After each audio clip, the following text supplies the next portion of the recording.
मेरे प्रिय विद्यार्थियों, साप्ताहिक वीडियो श्रृंखला में आज एक बार फिर से आपका स्वागत है। और मेरे दर्शकों, आप सभी को मेरा नमस्कार। मैं डॉक्टर सुशील कुमार श्रीवास्तव एक बार फिर आपका मेरे अपने चैनल एनाटॉमी डायरीज में हार्दिक स्वागत करता हूं। और साप्ताहिक वीडियो श्रृंखला में आज की कड़ी में मैं आपके सामने लेकर आया हूं यूरिनरी सिस्टम, जिसे हिंदी में मूत्र तंत्र कहते हैं, या इसका एक और नाम है एक्सक्रीटरी सिस्टम यानी उत्सर्जी तंत्र। इस सिस्टम के बारे में आज की क्लास मेरी रहेगी, जिसमें हम स्ट्रक्चर ऑफ किडनी, नेफ्रॉन का स्ट्रक्चर, उनके फंक्शन आदि की जानकारी लेंगे। और यूरिनरी सिस्टम का ही मेरा फर्स्ट पार्ट है। सेकंड पार्ट नेक्स्ट वीडियो में प्रेजेंट करूंगा। तो ज़्यादा टाइम न लेते हुए मैं अपनी क्लास स्टार्ट करता हूं। और स्टार्ट करने के पहले आपसे मेरी एक विनम्र निवेदन है कि प्लीज़ यदि आपने मेरे चैनल को सब्सक्राइब नहीं किया है तो सब्सक्राइब कीजिए, पसंद आए तो लाइक कीजिए और शेयर कीजिए। आइए अपनी क्लास में प्रवेश करते हैं। आज की क्लास का टॉपिक यूरिनरी सिस्टम या एक्सक्रीटरी सिस्टम पार्ट 1, हिंदी में कहते हैं उत्सर्जी तंत्र या मूत्र तंत्र। इंट्रोडक्शन या परिचय। The urinary system is the main excretory system and consists of the following structures. हमारे जो मूत्र तंत्र होता है वो हमारा मुख्य उत्सर्जी तंत्र है और यह निम्नलिखित भागों से मिलकर बना होता है। 1 pair kidneys which secrete urine, अर्थात 2 किडनी पाई जाती हैं जो यूरिन को स्रावित करती हैं।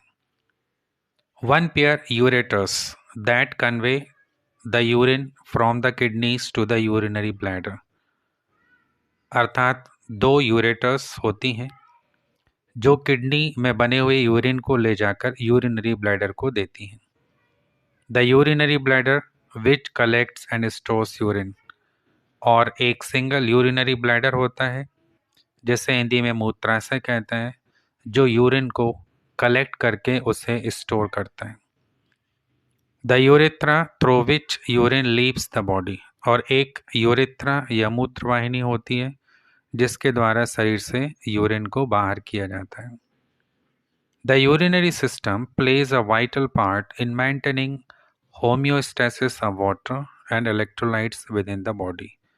The kidneys produce urine that contains metabolic waste products including the nitrogenous compounds urea and uric acid, excess ions and some drugs. The main functions of the kidneys are, जो हमारा urinary system है वो vital part play करता है, हमारे शरीर के homeostasis को मेंटेन रखता है, जिसमें जल और इलेक्ट्रोलाइट्स इंपॉर्टेंट रूप से होते हैं।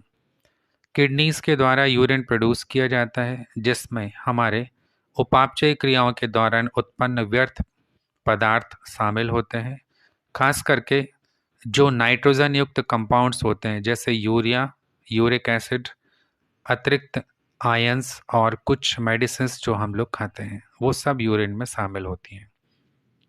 किडनीज के मुख्य कार्य इस प्रकार हैं। Number 1, formation of urine, maintaining water, electrolyte and acid base balance. पहला कार्य है यूरिन का निर्माण करना, जिससे शरीर में जल और इलेक्ट्रोलाइट का संतुलन और अम्ल क्षार संतुलन बना रहे। दूसरा है एक्सक्रीशन ऑफ वेस्ट प्रोडक्ट्स, जो हमारे व्यर्थ पदार्थ हैं जो उपापचय क्रियाओं के दौरान बनते हैं उनका उत्सर्जन करना। Third, production and secretion of erythropoietin, the hormone that stimulates formation of red blood cells. एक हार्मोन का उत्पादन करती है जिसको हम एरिथ्रोपोइटिन कहते हैं। एरिथ्रोपोइटिन हार्मोन हमारे ब्लड फॉर्मेशन के लिए इंपॉर्टेंट होता है। फोर्थ है production and secretion of renin, an important enzyme in the control of blood pressure. Kidney renin नामक एंजाइम का सिक्रीशन भी करती है, उसका उत्पादन करती है, जो कि ब्लड प्रेशर को कंट्रोल करने के लिए एक एंजाइम की भांति कार्य करता है। Urine is stored in the bladder and excreted by the process of micturition. Urine हमारे ब्लैडर में स्टोर होता है और उससे शरीर से बाहर निकालने की क्रिया को मिक्चुरेशन कहते हैं। किडनीज या ब्रक या गुर्दे। The kidneys lie on the posterior abdominal wall, one on each side of the vertebral column, behind the peritoneum and below the diaphragm. जो किडनी होते हैं वो हमारे पोस्टीरियर एब्डोमिनल वॉल पर स्थित रहते हैं और वर्टिब्रल कॉलम के दोनों तरफ एक एक उपस्थित होते हैं। ये पेरिटोनियम मेम्ब्रेन के पीछे होते हैं और डायाफ्राम के नीचे। They extend from the label of the 12th thoracic vertebra to the 3rd lumbar vertebra. ये 12वें नंबर के थॉरेसिक वर्टिब्रा से लेकर तीसरे लंबर वर्टिब्रा तक फैले हुए होते हैं। Receiving some protection from the lower rib cage. The right kidney is usually slightly lower than the left, probably because of the considerable space occupied by the liver. हमारी right kidney जो है थोड़ा नीचे होती है लेफ्ट की अपेक्षा, क्योंकि राइट साइड सबसे बड़ा ऑर्गन होता है लिवर, जो वहाँ के स्पेस को घेर लेता है। Kidneys are bean shaped organs about 11 centimetre long, 6 centimetre wide, 3 centimetre thick and weigh 150 gram.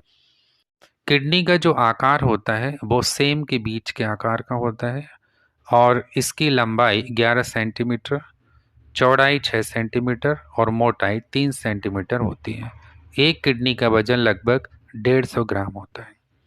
They are embedded in and held in position by a mass of fat, a sheath of fibrous connective tissue, the renal fascia encloses the kidney and the renal fat.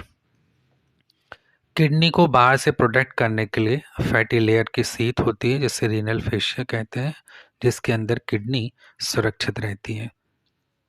Organs associated with the kidney. Kidney से संलग्न कौन कौन से organs होते हैं उनकी जानकारी। Right kidney superiorly the right adrenal gland, anteriorly the right lobe of the liver, the duodenum and the hepatic flexor of the colon, posteriorly the diaphragm and muscles of the posterior abdominal wall. Right kidney में सबसे ऊपर की तरफ अधिवृक्क ग्रंथि होती है, सामने की तरफ राइट लोब होता है लिवर का, डिओडिनम का, hepatic flexor of the colon होती है और पीछे की तरफ डायाफ्राम और muscles of the posterior abdominal wall होते हैं। Left kidney superiorly the left adrenal gland, बाएं किडनी के ठीक ऊपर बाएं अधिवृक्क ग्रंथि होती है। एंटीरियरली मीन्स सामने की तरफ spleen, stomach, pancreas, jejunum and splenic flexor of the colon. Posteriorly यानी पीछे की तरफ diaphragm, muscles of the posterior abdominal wall होते हैं। यूरिनरी सिस्टम का डायग्राम है, इसे आप ध्यान से देखिए। इसमें हमें 1 पेयर किडनी दिखाई दे रही है, राइट किडनी और लेफ्ट किडनी। दोनों में ही ब्लड सप्लाई रीनल आर्टरी के द्वारा होता है और कलेक्शन रीनल वेन के द्वारा। 2 यूरेटर दिख रही हैं और नीचे की तरफ यूरिनरी ब्लैडर और लास्ट में यूरेथ्रा।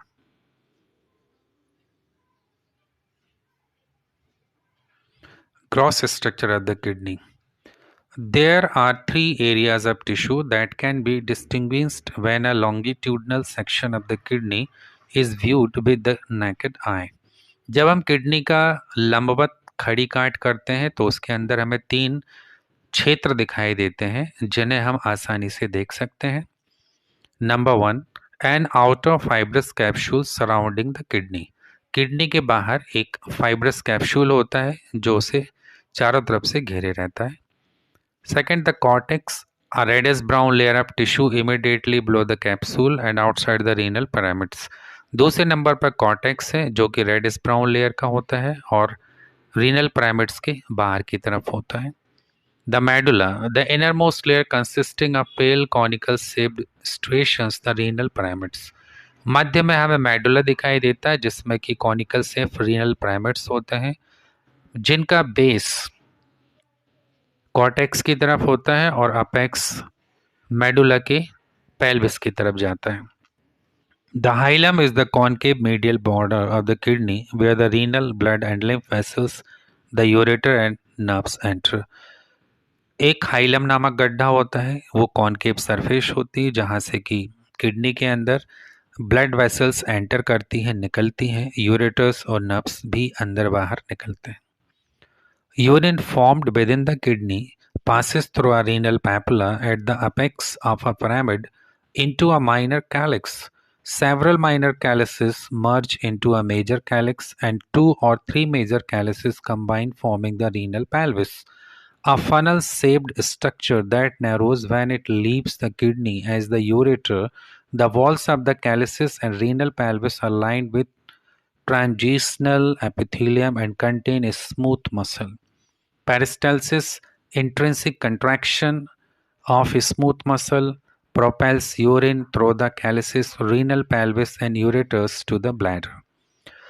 किडनी के अंदर यूरिन बनने के बाद उसे आगे की तरफ भेजने के लिए रीनल पैपुला से अपेक्स पिरामिड और माइनर कैलिक्स से होते हुए अंत में रीनल पेल्विस में आती है और रीनल पेल्विस से यूरेटर के द्वारा उसे स्मूथ मसल्स के कंट्रैक्शन के द्वारा, जिससे पेरिस्टल्टिक मूवमेंट होता है, धीरे धीरे खिसकाते हुए यूरिनरी ब्लैडर तक पहुंचा दिया जाता है।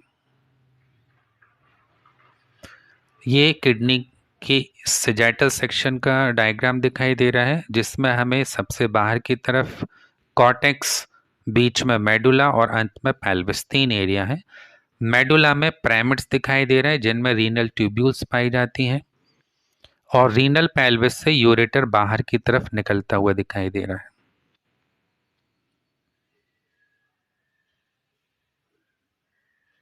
Microscopic structure of the kidney की माइक्रोस्कोपिक संरचना।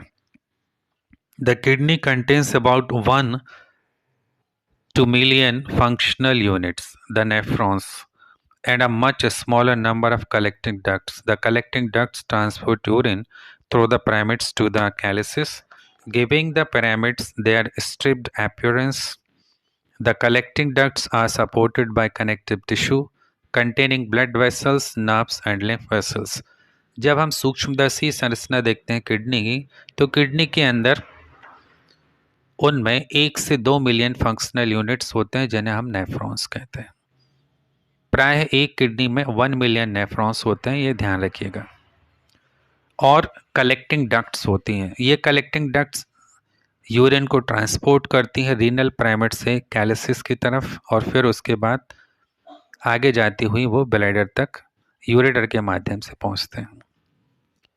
यहाँ पर साथ ही connective tissue, blood vessels, nerves और लिम्फ वेसल्स होती हैं। नेफ्रॉन जो कि फंक्शनल यूनिट है किडनी की, उसकी जानकारी। The nephron is essentially a tubule closed at one end that joins a collecting duct at the other end. The closed or blind end is indented to form the cup-shaped glomerular capsule, or we can say it Bowman's capsule, which almost completely encloses a network of tiny arterial capillaries, the glomerulus. These resemble a coiled tuft and are shown in figure. Continuing from the glomerular capsule, the remainder of the nephron is about 3 cm long and described in 3 parts. The proximal convoluted tubule, the medullary loop or loop of Henle, the distal convoluted tubule leading into a collecting duct. Hindi में समझिए। Nephron बहुत ही आवश्यक structure है kidney का, जो कि एक duct जैसा माध्यम होता है। इसका एक एंड बंद होता है और दूसरा एंड दूसरे नली से जुड़ा होता है। जो क्लोज्ड है या जो ब्लाइंड एंड है वो कप शेप्ड होता है, उसे हम ग्लोमेरुलस कैप्सूल कहते हैं क्योंकि इसके अंदर कैपिलरी नेटवर्क होता है और ये कंप्लीटली कवर्ड होता है, ग्लोमेरुलस कहलाता है। और इसे आप आगे चित्र में देखेंगे। जो ग्लोमेरुलर कैप्सूल है उससे अटैच्ड 3 इंपॉर्टेंट स्ट्रक्चर होते हैं। नंबर 1 पीसीटी यानी प्रॉक्सिमल कन्वोल्यूटेड ट्यूब्यूल, जिसे हिंदी में समीपस्थ कुंडलित नलिका कहते हैं। सेकंड मेडुलरी लूप या लूप ऑफ हेनले, और तीसरा होता है डिस्टल कन्वोल्यूटेड ट्यूब्यूल या डीसीटी, जिसे हम दूरस्थ कुंडलित नलिका कहते हैं, जो अंत में कलेक्टिंग डक्ट में जाकर के जुड़ी होती हैं। ये डायग्राम देखिए। एक रीनल पिरामिड और कॉर्टेक्स एरिया को रिप्रेजेंट किया गया है और सिंगल नेफ्रॉन को दिखाया गया जिसमें कि ग्लोमेरुलस कैप्सूल का निर्माण आर्टीरियल ब्रांच के द्वारा हो रहा है, जिसमें एफरेंट आर्टीरियोल अंदर जाकर के कैपिलरी नेटवर्क बनाता है और इफरेंट आर्टीरियोल बाहर निकलकर पेरीट्यूबुलर नेटवर्क फॉर्म करता है। इस प्रकार हम इस डायग्राम में दो नेटवर्क दिखाई देंगे, एक वोमेंस कैप्सूल के अंदर ग्लोमेरुलस के रूप में और दूसरा ट्यूब्यूल्स के चारों तरफ पेरीट्यूबुलर नेटवर्क के रूप में।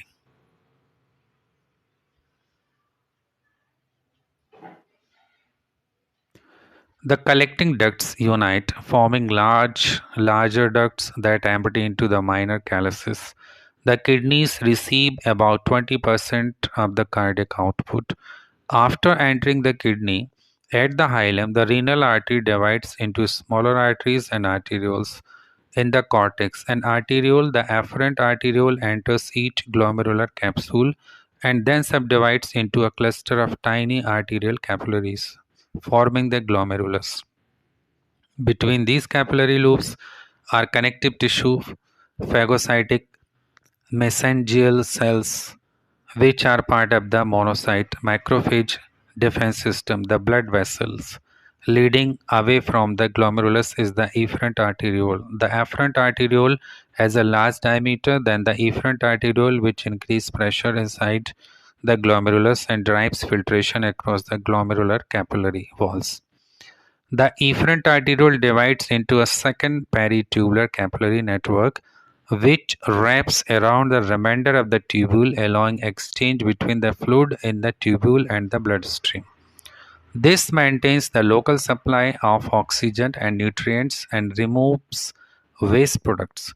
Venous blood drained from this capillary bed eventually leaves the kidney in the renal vein, which empties into the inferior vena cava.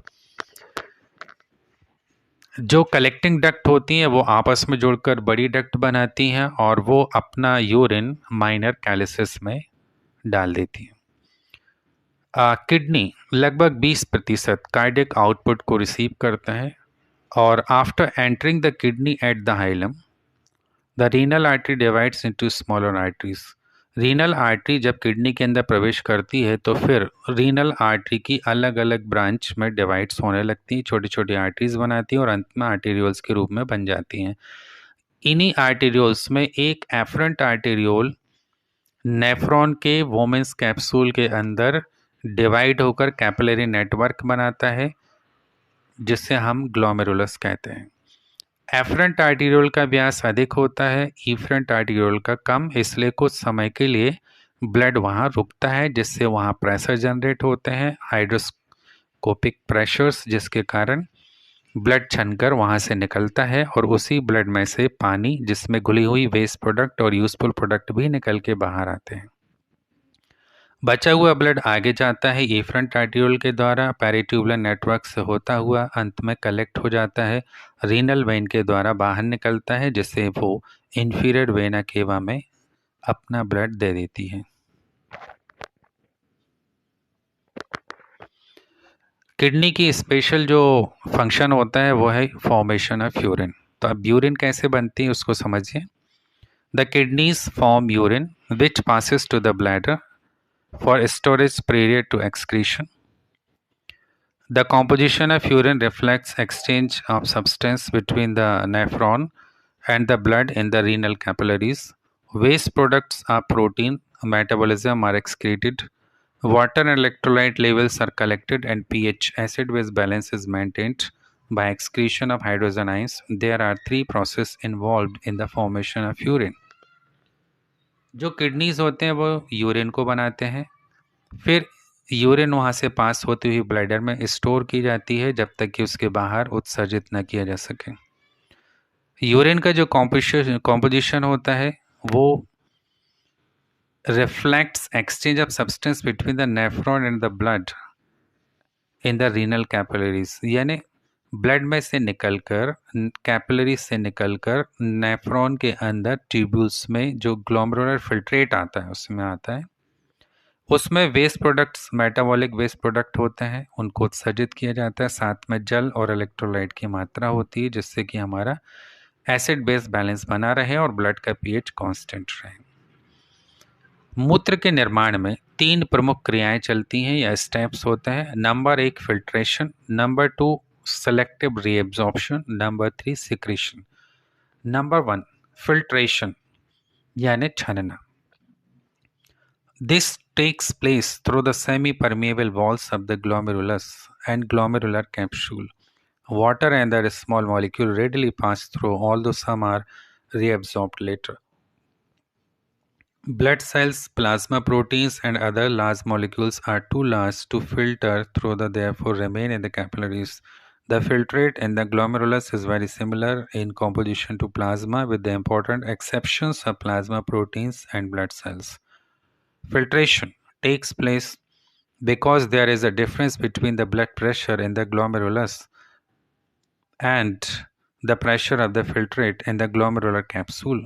Because the efferent arterioles is narrower than the afferent arteriole, a capillary hydrostatic pressure of about 7.3 kilopascal or 55 millimeter mercury builds up in the glomerulus. This pressure is opposed by the osmotic pressure of the blood, provided mainly by plasma proteins, about 4 kPa, 4 kilopascal, 30 millimeter mercury, and by filtered hydrostatic pressure of about 2 kPa, means 15 millimeter mercury in the glomerular capsule. The net filtration pressure is therefore 7.3 or 4 plus 2 is equal to 1.3 kPa or 55 minus 30 plus 15 is equal to 10. Hindi में समझिए, जो filtration होता है वो kidney के अंदर nephron के glomerulus में संपन्न होता है, जिसमें कि एफरेंट आर्टीरियोल का व्यास अधिक होता है, इफरेंट आर्टीरियोल का कम, जिससे ब्लड ग्लोमेरुलस में कुछ देर रुकता है, जहां प्रेशर जनरेट होता है। वो प्रेशर एक दूसरे को क्रॉस करते हुए नेट जो प्रेशर जनरेट होता है वो लगभग 10 मिलीमीटर मरकरी होता है, जिस पर कि ब्लड फिल्टर होता है और उसके वेस्ट प्रोडक्ट निकल करके नेफ्रॉन के ट्यूब्यूल्स में आ जाते हैं। यूरिन फॉर्मेशन का डायग्राम देखिए, एक नेफ्रॉन को रिप्रेजेंट करते हुए दिखाया गया है, जिसमें कि कॉर्टिकल रेडिएट आर्टरीज आर्टीरियोल का रूप लेती, जिसे एफरेंट आर्टीरियोल कहते हैं, और फिर कपनुमा स्ट्रक्चर के अंदर टाइनी कैपिलरीज में चेंज होती, जिसे ग्लोमेरुलस कहते हैं, और उससे फिर बाहर इफरेंट आर्टीरियोल आती है। तो ग्लोमेरुलर फिल्ट्रेशन चल रहा है ए में। बी में सेकेंड प्रोसेस ट्यूबुलर रीएब्जॉर्प्शन होता है और सी में ट्यूबुलर सिक्रीशन होता है। ये 3 प्रोसेस फॉर्मेशन की।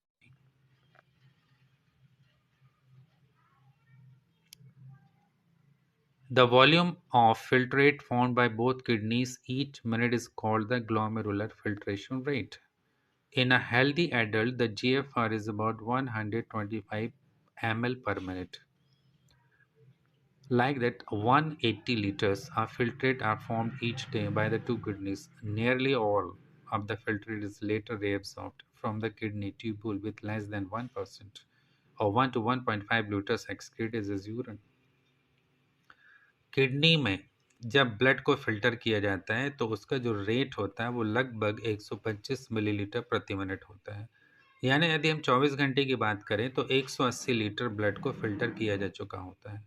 इतना अधिक पानी फिल्टर होने के बावजूद भी उसको रीअब्जॉर्ब कर लिया जाता है, यानी पुनः अब्सॉर्प्शन कर लिया जाता है, और मात्र 24 घंटे में 1 से 1.5 लीटर यूरिन ही उत्सर्जित की जाती है।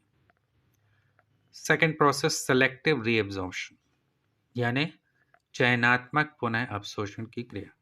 Most reabsorption from the filtrate back into the blood takes place in the proximal convoluted tubule, whose walls are lined with microvilli to increase surface area for absorption.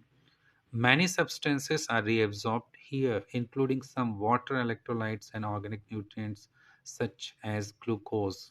Some reabsorption is a passive, but some substances, for example glucose, are actively transported. Only 60 to 70% of filtrate reaches the medullary loop. Much of this, especially water, sodium chloride, is reabsorbed in the loop, so that only 15 to 20% of the original filtrate reaches the distal convoluted tubule.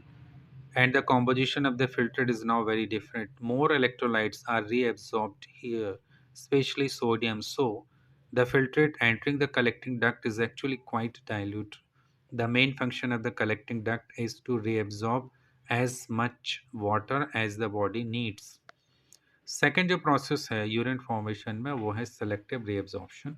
इसके तहत उन products को वापस पुनः reabsorb किया जाता है जिनकी ज़रूरत शरीर को होती है, खास करके ग्लूकोज, इलेक्ट्रोलाइट्स और अधिक मात्रा में पानी को अवशोषित किया जाता है.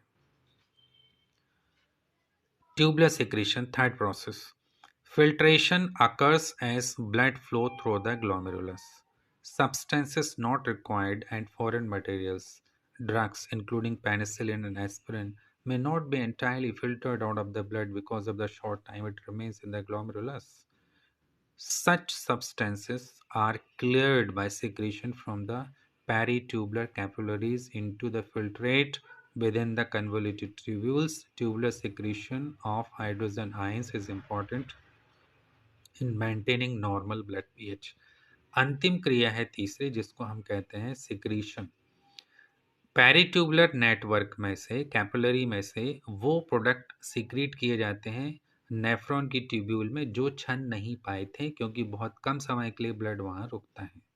खास करके hydrogen ions, medicine, aspirin, penicillin और अदर ऑर्गेनिक सब्सटेंसेस जो नेफ्रॉन से छनकर नहीं आ पाए थे उनको सिक्रीट किया जाता है ताकि शरीर से बाहर निकाला जा सके और ब्लड का जो पीएच होता है वो मेंटेन रहे. इस क्लास में यूरिनरी सिस्टम का फर्स्ट पार्ट यहीं तक. जो रिमेनिंग पार्ट है वो नेक्स्ट वीडियो में नेक्स्ट संडे दिया जाएगा. आज की क्लास यहीं पर ख़त्म करते हैं. Thank you.